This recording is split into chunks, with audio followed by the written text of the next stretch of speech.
Hello and welcome back to another video. Today we are looking at the hurricane restoration project that I'm going to be doing over the next few weeks.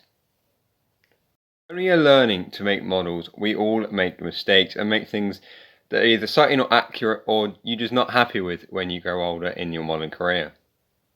For me, one of the models I would like to recomplete and restore to what it should have looked like was this Hurricane Mark 1 by Airfix in 1/72nd scale. So let's get straight on into the Hurricane. After gently using my knife, I was able to prise the cockpit away. I was also able to gently take out the pilot with my knife.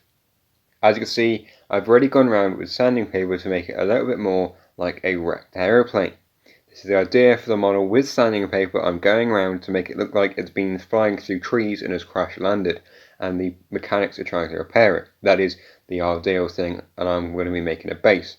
As you see, I will need to plug up some holes around the outside of the fuselage with Humbrol model filler, which we'll go on to doing in a bit. As you can see, the kit is actually okay, but I would like to redo the paint and the cockpits as well. The most important part for me was the cockpit.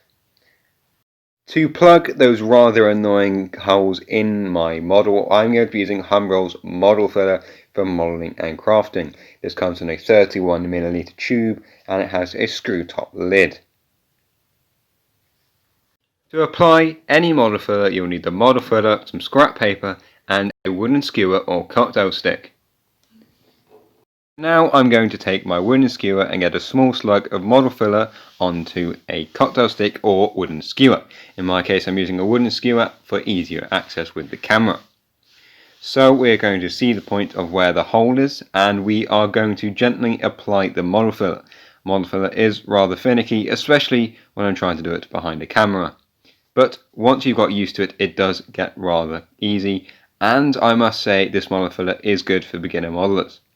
So you ideally want to be getting it inside the hole, but I would also recommend getting a bit more model filler once you've got plugged the gap a little bit. Put a bit more model filler onto your skewer and gently roll it across sideways to get a full coverage over all the holes.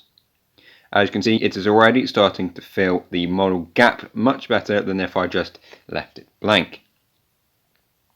Now, as you can see, you can still see the gap. So you will need to do 2 or 3 more coats of model filler before you get the final result. Ideally, you do want a crisp finish so you can't even recognize that there was a join there. However, it depends what you want to see, as you are the modeler making the model and I am restoring the model, so it's what I want. I'm going to go off now off camera and do 2 more coats of Humbrol model filler. So, after applying 3 coats of model filler, I have been able to plug that gap entirely. As you can see, there is still a small line along there which is noticeable, but will not be noticeable when covered up with paint later on in the process. As you see, this is a good step to do. So, the next task is to use fine grit sandpaper to hopefully get rid of more of that paint. Now, some of you will quite rightly slam me in the comments now, saying, "Oh, don't use sandpaper, you will wreck some of the detail on the kit." Now, the issue was, with this kit, that I'd already wrecked some of that detail when I originally painted the kit, so that will not be an issue. But as you can see, I've done a neat job on the underside of where everything was. Now, the reason for this kit being restored, as you can see just then, was I had broken the landing gear. But that's another story.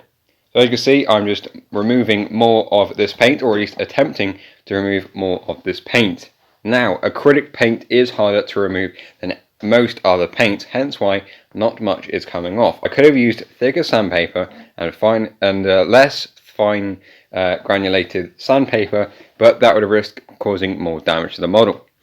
So I just brushed hard and continue on getting rid of some of the paint. As you see, it creates quite a mess on your white paper. After using the sandpaper, you can clearly see that it has removed some of the acrylic paint, but not as much as I would like to. So the next video, I am going to be doing more of the build stuff. I'm going to be fixing the canopy, painting the inside of the cockpit, and adding up and brushing out some of the details of the kit. I'm also thinking of scratch building an engine inside the engine bay and cutting away part of the top to reveal this engine. I also have spare canopy parts, so I will be able to create a completely brand new canopy, meaning there is no more of those fugly horrible parts, but that's more for next week. See you soon.